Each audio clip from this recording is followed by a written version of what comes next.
আসসালামু আলাইকুম। আজকে বিকালের ভিডিওতে আপনাদের সবাইকে স্বাগতম। আজকে দেখাতে চলেছি আপনাদের একটা ফুলকপির জমি, যেটা আমার নিজস্ব জমি। প্রায় 2 বিঘা জমির ওপর ফুলকপিটা ছিল, একটাও বিক্রি করতে পারিনি। দেখেন কি অবস্থা ফুলের, সব ফুটে গেছে, একটা টাকাও হয়নি। প্রায় 2 বিঘা জমিতে প্রায় 70,000 টাকা খরচ, কিন্তু একটা টাকাও বেচতে পারিনি। এই যে দেখতে পাচ্ছেন, এখন কাটে কাটে গরুর খাবার হয়ে যাবে। এদিকে কাটছি, আর একটা জমি সহ প্রায় 2 বিঘা জমি, একটাও বেচতে পারিনি। নেওয়ার কোনো মানুষই নাই। তবে আমি ভিডিও বানাই মাঝে মাঝে কিছু মানুষের কারণে, যেগুলো হচ্ছে কিছুদিন আগে যে সবজির বাজার নিয়ে পরিদর্শন, এই সে হাবিজাবি কত রকম কিছু, ম্যাজিস্ট্রেটের যে হাবিজাবি সব কত মানুষ যে পরিদর্শন করে নাকি এটার ঊর্ধ্বগতি কেন, এই সবজির দাম এত বেশি কেন, ওই সবজির দাম এত বেশি কেন। কিন্তু আজকে দেখেন তারা বিক্রি করতেই পারছি না। তাহলে আজকে কি হাল আমাদের?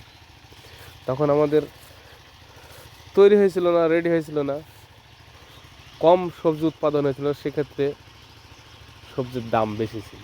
এখন সবজির উৎপাদন বেশি, সেক্ষেত্রে সবজি চলছেই না বা বিক্রি হয়েছে না।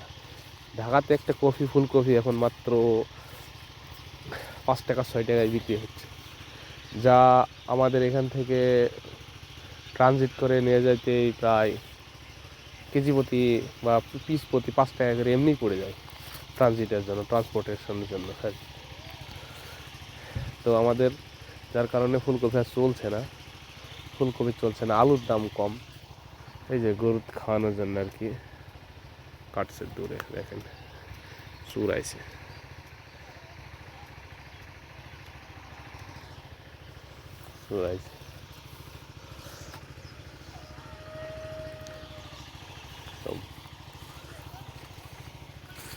তো আজকে তারা কোথায়, যারা আন্দোলন করতেছিল যে সবজির দাম বেশি, এই সেই হাবিজাবি কত রকম কথা, আজকে তারা কোথায় গেছে বলেন?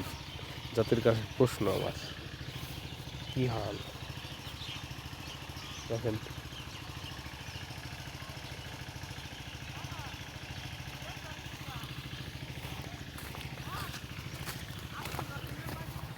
হ্যাঁ, না ক্ষীর খাট যায়নি।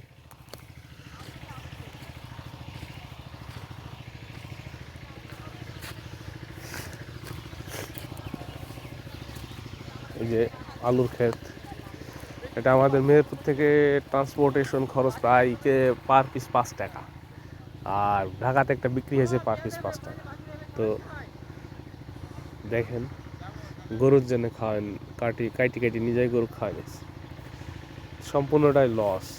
তো প্রশ্ন আমার, সবজি আমার বিক্রি হয়েছে না, কফি আমার বিক্রি হয়েছে না, এই জন্য আমার কোনো মনে আফসোস নাই। আফসোস হয় সেই সব ব্যক্তিদের জন্য যারা সবজির দাম একটু বেশি হয়ে যায়, তখনই মনে করেন আন্দোলন শুরু করে দেয়, এই সবজির দাম এত বেশি হলো কেন, এই সবজির দাম এত বেশি হলো কেন। তখন খারাপ লাগে, কারণ একটা বুঝতে হবে যে উৎপাদন কম, চাহিদা বেশি, যার কারণে সবজি